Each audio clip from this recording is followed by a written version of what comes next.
All right, I wanted to try to record something a little bit different. Just gonna look at I and I assume a lot of other people are sort of checked out of standard. Wanted to. This is something I do on my own time anyway. I just like looking at deck lists. So I figure why not try to make a YouTube video of it. So I am looking at the top 8 from the last 3 standard challenges just to get an idea of what people are doing. Um, Before looking at the deck list, the first thing I want to say is MTGO metagames are kind of weird. There's large groups of people known as grinders, um, who are just kind of trying to literally grind value money by getting tickets and selling them to third-party sites through MTGO. So the reason I think that's important to say is it does sort of skew the metagame where maybe people that don't play a lot of standard will still play in these challenges. Um, and a lot of times people on Magic Online will like double queue. So you might see more red decks, for example, on Magic Online than perhaps you would see in paper. I don't really know all the variables. There's a lot going on with that. We're not going to think too much about it, but I do want to make that note. And from what I've heard, the red decks in standard are one of, if not the only deck that can consistently beat the VV Cauldron deck. So I am here looking today to see, are people beating VV Cauldron? How bad is it? What do things look like? And take it all with a grain of salt. This is just the last 3 challenges. But let me know if you enjoy me just sort of going through these top 8s, going over the decks, and giving some of my thoughts. So first we have from September 16th, first place is Blue Eye Control, or excuse me, Jeskai Control actually, or Jeskai Black. All right, got it right. Third time's a charm.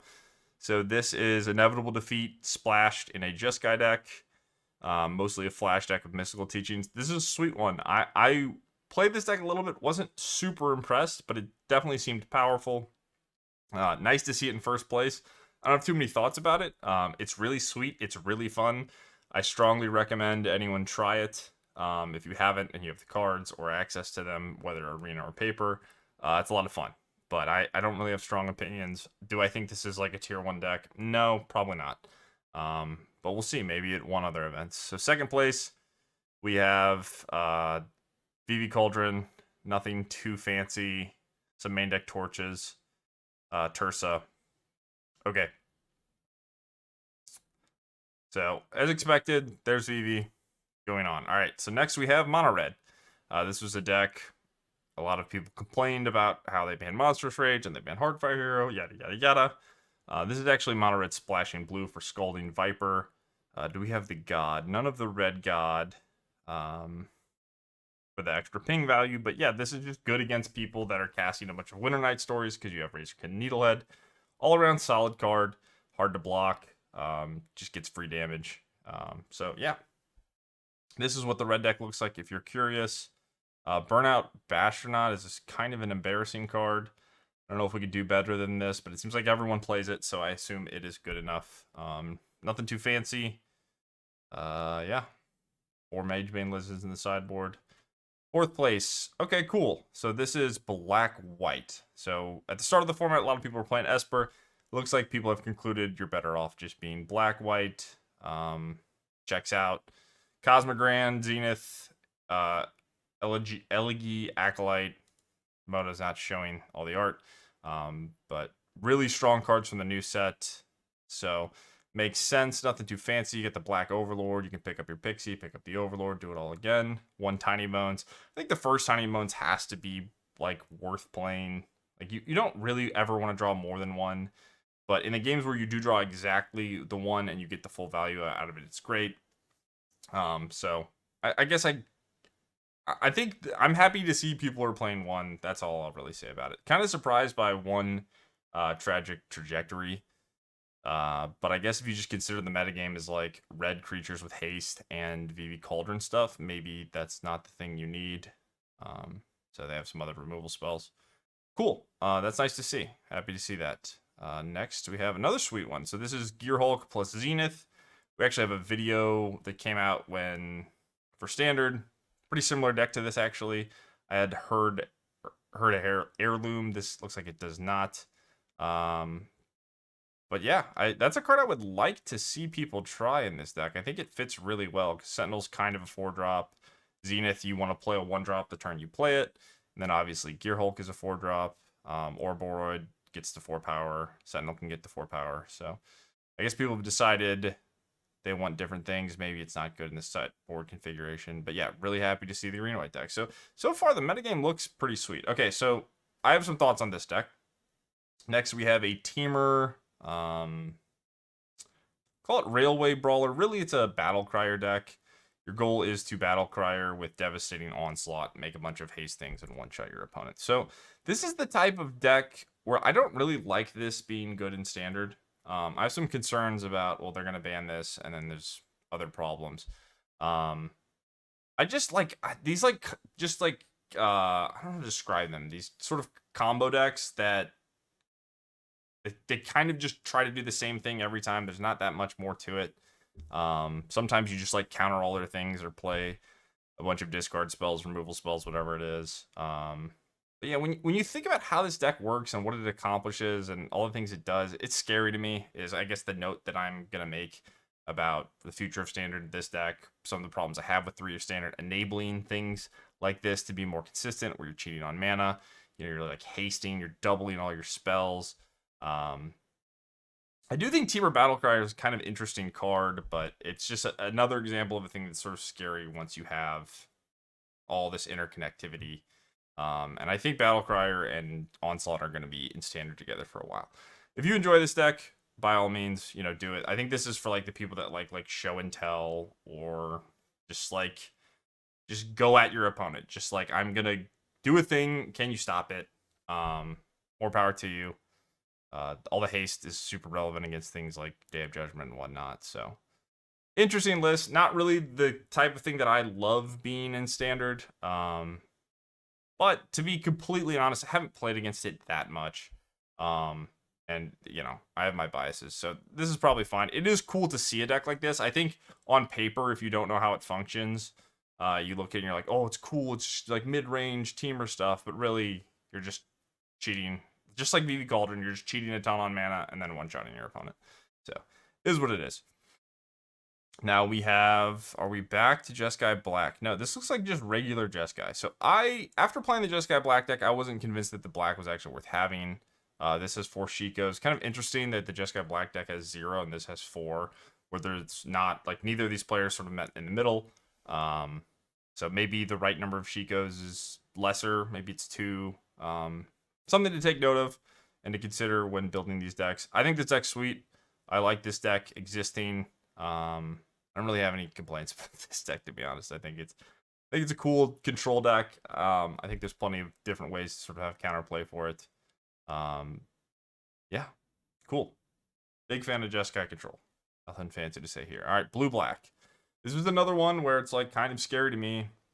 I think blue black occupies this space where it's never actually too good. It just sometimes feels like it's too good. But the Kaito and Enduring Curiosity are the standouts to me. I've talked about these cards a lot. They're incredibly powerful. Everyone's played a game versus one of these cards where like they come down and you're like, I lost. There's nothing I can do with the deck I'm playing. They've done the Enduring Curiosity thing. They've played Kaito on the play. I'm dead. I just can't come back. I don't have the cards to be able to beat this. That being said, there is counterplay in the format. You play Torch the Tower for Curiosity. You can simply go first against Kaito. That makes a really big difference. But you can also play aggro decks. Aggro decks tend to be pretty good against Kaito. I like this deck. I don't have too much to say. I don't like Kaito. I've talked about Kaito a lot. Curiosity is a scary card, but I'm happy that a deck like this exists in 3-year Standard. I think it is cool to have like a tempo deck. So yeah, that's blue-black, Jeskai Control, Temur, Battlecryer, green-white Gearhulk, blue-black Pixie, mono-red, blue-red Vivi Cauldron, and Jeskai Black. So that's, if you could lump the Jeskai decks together if you want, but if you consider that they are different and one plays a whole extra color, the first top 8 is actually 8 different decks, which is crazy. I didn't expect this. A couple things to note is this is a 54 player tournament, so not a ton of players, but a decent amount. and maybe people are checked out of standard. I don't know. I don't know if the people that are left playing standard are just like, well, I'm not going to play VV Cauldron because I know it's going to get banned. And you sort of have this like fake metagame diversity that you wouldn't see at something like a Grand Prix or a Pro Tour. But nice. I mean, that's the first top 8. It looks pretty good. So for now, I'm going to be optimistic for the next two top 8s we look at. But maybe standards fine. Let's go to the next one.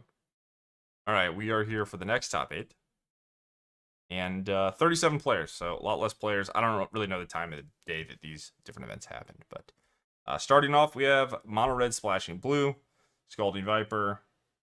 Again, pretty good against the VV Cauldron deck alongside Needlehead, so makes sense. Nova Hellkite, hell of a card. This thingy, it's there again, I get it. Pretty stock sideboard, a lot of 4-ofs. Emojers. I'm not really sure where you end up winning this, but this person clearly had some amount of a plan for it, and they ended up winning the tournament. So I'm going to call that mono red. It just seems correct that there's not a blue card that you play. It's just the back half of this. So for now, I'm going to call this mono red until someone shares me like a sideboard negate or something. Second place, Kona. All right, so I talked a little bit about the teamer deck and how I didn't really enjoy the gameplay. I even compared it to Show and Tell, where it's this sort of, just put your thing on the table and can your opponent beat it. This deck is kind of similar to that. So Omniscience didn't get banned. They decided they wanted it to stay in standard. Next, and this deck is actually pretty interesting. Props to the people that worked on it and made it. I think it is a well-constructed deck. But we have Kona, blue-green Kona. So this is an Omniscience deck, similar to the blue-white one we had before. It doesn't really play out the exact same way, but we're using Kona in conjunction with Lost in the Maze, which says your tap creatures have hexproof. So there's no ETB trigger, there's no priority shift window. So when you play Kona, you get to immediately tap it with one of the new lands, the station lands.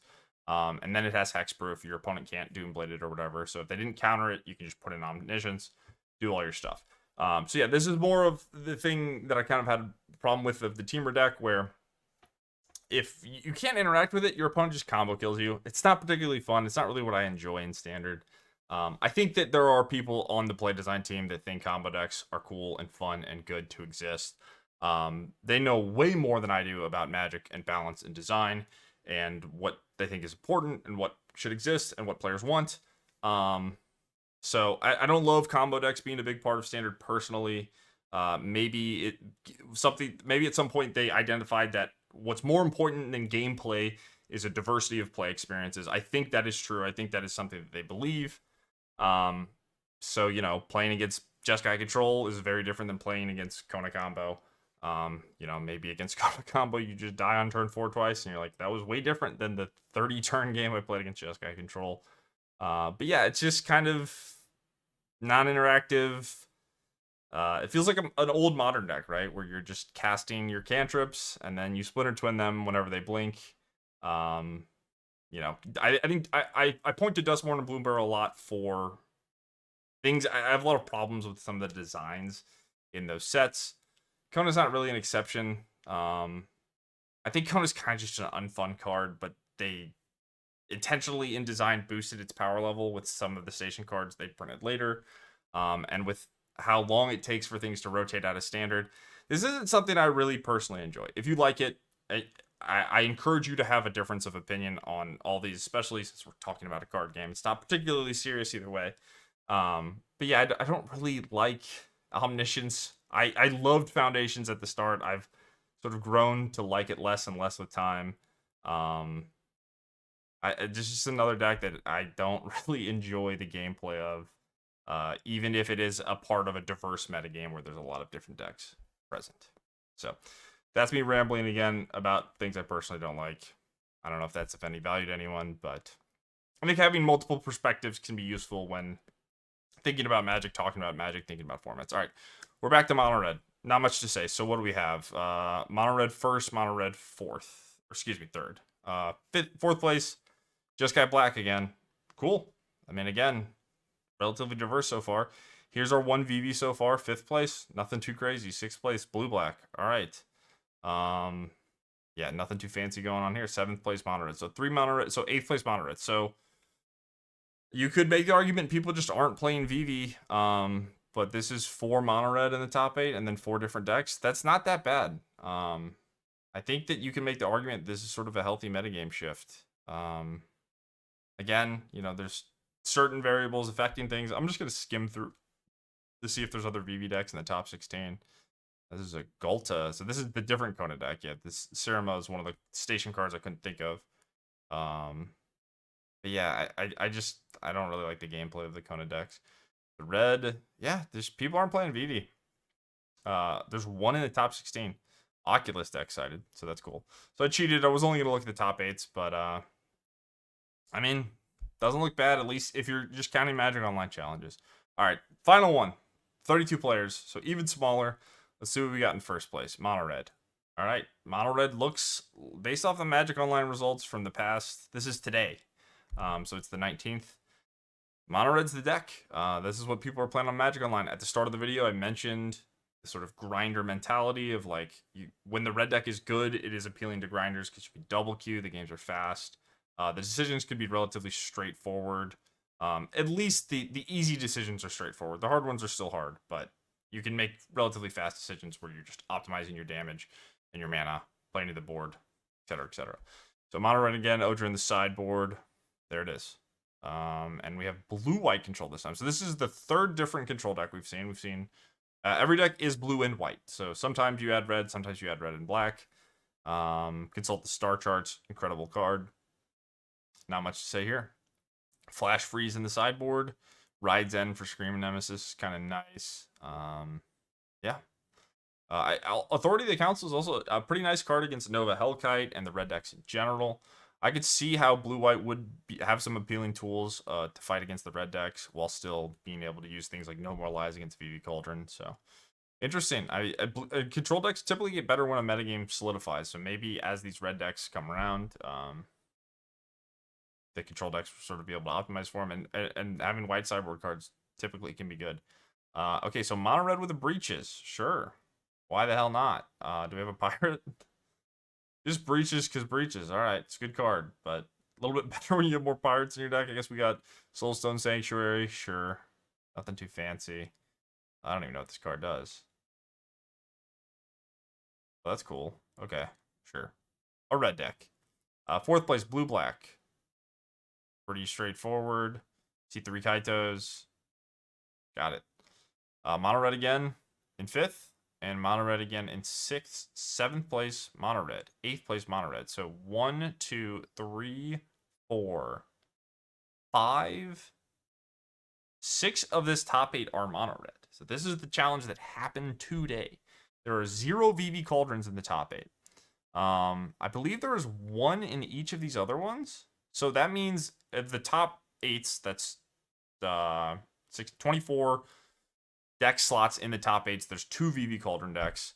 And I think, I don't remember how many red decks. If this one's 6, this one was like 4, 2, 3, 4, 10, and this was 1, I think. So it's 11 red decks. And then, yeah, I mean, Wizards made the article. They said it's possible the red decks are the best decks. People sort of mocked them. I might have even done the same, but it's too soon to call it, but this is just sort of an update on where things are at. Mono red, right? If you look at these top 8s, and like, yes, a lot of things to take into consideration for Magic Online, but if you look at these top 8s, mono red's the deck. It won this tournament. It won this tournament, and then I believe it got 3rd here. Yeah, so it's placing high. It's occupying the majority of the top 8s. It is a deck that can beat VV Cauldron, and clearly can beat these other decks because it is winning these tournaments. So you know, if you stop playing Standard, if you didn't like Standard, if you like mono red, give it a try. And there's some other decks here to experiment with too. So maybe I need to give Standard more of a shot. Maybe I need to play more Standard. I don't know. I kind of assumed I was gonna look at these top 8s and it was gonna be like 4 VVs, 4 mono reds over and over again, or maybe 3 and 3 and some fringe decks, but the metagame is kind of interesting. Like I said, I don't think the Kona decks are the best gameplay. The teamer decks maybe more enjoyable than the Kona decks for me personally, but still, it's just a lot of like, I'm gonna combo you basically. But yeah, again, this is the takeaway: play mono red. Play mono red. I don't know how expensive these cards are on Magic Online, but this deck is probably pretty cheap, and I don't think anything is gonna get banned from it. If you told me I had to ban one card from mono red, I guess at this point it would be Screaming Nemesis. And do I think mono red could still exist if Screaming Nemesis was somehow not legal? Yeah, I think it still could. There's a lot of good cards. This is the nature of 3-year standard. There's a lot of good cards. But yeah, that's it. That's my overview. That's just sort of checking in, looking at the decks, giving some of my thoughts about what's going on. I guess a few design thoughts, maybe, if you want to call them that. But different type of video. Hope you guys enjoyed it. Hope you didn't mind my rambling. And let me know if you want to see more more videos like this. And just checking in on standard and formats in general. I could do something similar for Pioneer. I've been playing a ton of Pioneer recently.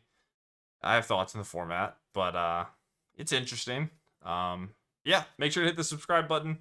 Helps me out a lot. Leave a like if you like the video, and I will see you all in the next one. Peace.